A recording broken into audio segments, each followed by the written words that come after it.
Welcome back to Buffalo Wild Wings Lakeville and the Friday Football Feast. Ladies and gentlemen, one of the great defensive players in the history of Minnesota Vikings football is nice enough to join us each and every Friday, courtesy of Grey Duck Vodka and Grey Duck Spirits. Can we get a witness and a raucous round of applause for Chad?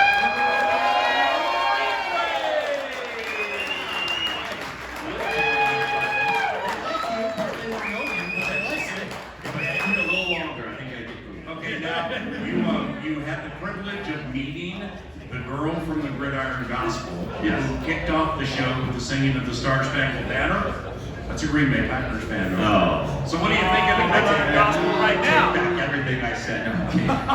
I know. I just missed it. Turned on just after. Yeah. But it sounded like it was pretty amazing. Oh, it's great. Is this now going to become routine on Fridays? We're going to kick this thing off? I like that idea, though. Well, it can. If we have a football team allegiance change, then all of a sudden we got a lot of open segments. Fantasy football. I'm playing with her. It's like if Lazarus were a Packers fan, I'd be like, no, just go ahead and keep him down. We can find out, man. You heard a Dalvin Cook highlight, and I've been waiting to share this with you for an hour and change. I half-heartedly shared it, a little bit my adoration for Dalvin as a football player, but you know it better than anybody, man. And you were the 50-50 before the game. I'm feeling great, go through that charade with the trainer and the position coach and GM and owner and everything. And you're probably not going to play. But I've just noticed, not necessarily with this team, but around the NFL, when players' bodies are hurting a little bit and they're a 50-50 to play in a game, they're taking the 50 of not playing in the game. Yes. And it used to always be, I mean, if you want to go back to the Lurtsy days, or Chuck Foreman, Jim Marshall, Brooks Maurer era. Right, God rest the soul of Fred Zagarletti days. Well, I mean, it was a 90-10 with a broken leg. I'm going to get in there and play. The 50-50 now, with this generation, is skewing the way of not playing. A week and a half ago, when Dalvin left Levi Stadium on the cart, waving to Vikings fans with people praying around him on the knee like the whole thing was over, you know, it looked to be debilitating, devastating, at least a month, man. His shoulder was hanging down to like the middle of his ribs. Did not look good. Week and a half, there he is last night for 205. Are you kidding me with this Dalvin Cook? What a tough guy. Yeah, it was, see what happened last week and then seeing a guy respond. I think to your point, that's just the way of the NFL now. How's this contract looking? Is this guaranteed for us this year? Yeah, I might just think this one. This could be getting for the birds. I wouldn't go get this money. And I think when you see a guy in a situation, first of all, the situation our team's in right now, right, is we had to win that football game. There's no question about it. We've been saying this, was it week 2 now? We've been saying every game is important, but when you see a guy not only come out and play, put it on the line, obviously he's still hurt and injured, right? You know, we have to do a quick shout out to Shug. Come on. Shug and staff, elite. They got him right. It's, whatever they pay Shug, right, which is significant, it should always be more because he does the best job in the league across the board, bar none, of anybody, getting guys ready to play, or getting them mentally in a position to say, you know what, you're not 50-50, you're good, you're going. And that is an art. Yes, Eric has done it a long time. Eric Sugarman, certified athletic trainer for the and psychiatrist. He's a psychiatrist as well. It's a part of it. It is. But his assistant, Rob Roach. Yeah, the best. I mean, I was chatting with Kene Wong-Woo, the Iowa State returning star, and Kene was all set. I mean, he's kicking ass in training camp. I mean, it's kind of like, whoa, who's going to back up Dalvin? Madison or Wong-Woo? Probably Madison, but Kene's faster and so on. And then he took an L at Kansas City and messed up his hamstring. The work Rob Roach, his assistant, did with Kene. And I've been told Kene handled his rehab, speaking of new age kids compared to the old schoolers, Kene handled his rehab like an old school veteran and just did no complaining, just straight after it. And now look at him, man, 2 kick return touchdowns. So he's electric, man. The hidden factors to just get this this machine. Yep. Like Sugarman, Rock Roach, so many people, they're so important to the totality of the whole team. And the team he's put together, you think Conkley's over, where's he, in Philly now? Is that right? I mean, the staff he had assembled when I was playing was elite, and then those guys just keep branching off. He's got like this athletic training tree now that coach created. But either way, I mean, a lot goes into that. Obviously, Dalvin having the fortune to go do it, but then you go out and you play, and then the coaches trust him, right? They don't just have in the game plan, they get to be a distraction or be something, this thing that we want to show them and just not use it. They use it. Well, you go for 255 and 20 yards, I think 205 rushing, something along those lines. And then just the way he was moving, his cuts were elite. He was running physical. I mean, he looked really good. I was astonished actually at how good he looked. He did. As a runner, he actually looked fresher than he had. He did. From a couple of weeks ago before the injury. And sometimes when you get this going on, you're like, I actually feel pretty good everywhere else. So I was at a high school basketball game last night with the oldest. So I came in and you mix in a triple double? She did. I think she had she put it on. She had 28. Right, girl took the loss though. Come Park. Learning experience. It was a great game. 2-point loss. Shout out to both teams. That was fun. But I came in and turned it on right when they scored their 20th point. And I was like everybody else. Oh boy. Right? And as long as the sideline isn't that, oh boy, right? You see a team respond, and that response was immediate, it was swift, and they win one football game. We're up 29-0, 2 minutes to go in the third quarter, okay? I mean, we can't possibly F this one. The game's over. Are you right? The game's over.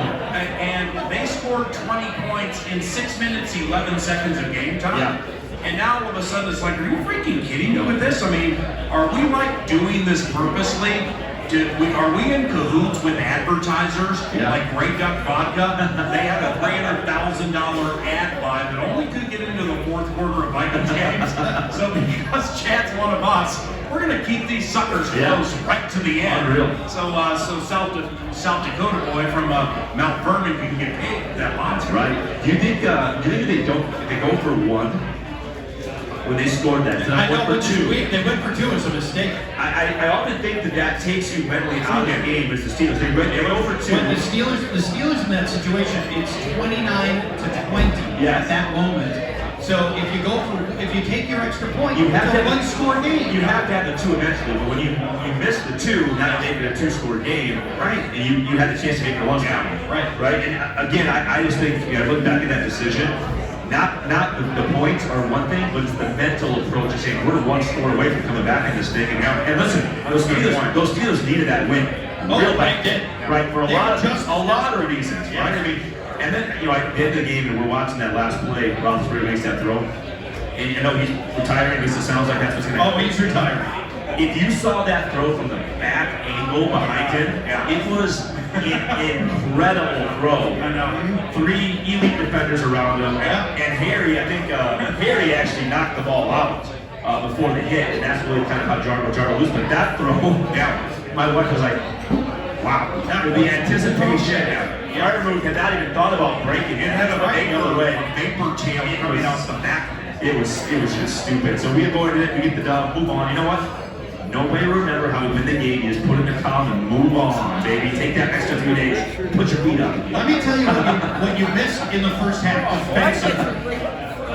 The first half defense was a lot of 8 men in the box and a lot of blitzing. They were destroying Roethlisberger. And it wasn't just sacks, which means you have to cover. Devastating sacks. Which means you have to cover. Didn't even have time. I'm saying my point is you have to trust the guys in the back end. You have to go single. You have 3 deeps. You have single covers on the outside. You have a side safety that's sitting there kind of surveying everything. Point being is Zim trusts them, and that's a big deal. Now, can you do that for 4 quarters, please? They did it. And so that's where I'm going to get to next. So they were 8 men in the box. They couldn't run anywhere. They were all over Roethlisberger. They get built a big lead, and now we go cover 2, and we're almost never blitzing. And here come the plays. Just, it's 8 yards, it's 13 yards, 7 yards, 6 yards, and they just made their plays. And sometimes when you yielded all that. Sometimes when you get a W that way, and you say, oh thank goodness, it wakes you up to the fact that, well, what were we doing elite for a half or almost 3 quarters? right? Let's just, we had to go to Soldier Field now, and it's a game that is immense. They just get bigger now, right? Every week it's bigger. Gotta go to a place that hates us for some reason. I don't know, we got a little extra prayer this week. No, Soldier Field, we gotta reach out to that wife's family. Well, yeah. Because you relocated from Chicago and brought her over here. Joliet, though. The Chicago mob's trying to go Al Capone on our 2021 season. It wouldn't surprise me if it was that, but I gotta go back. You ever had Lou Malnati's pizza? Oh, Lou Malnati's is awesome. Okay. Lou Malnati's on like every corner. Oh, they do? They're named something different though. They have versions of that every. No, whoa. Yes, they do. Now, to be clear. Yes, they do.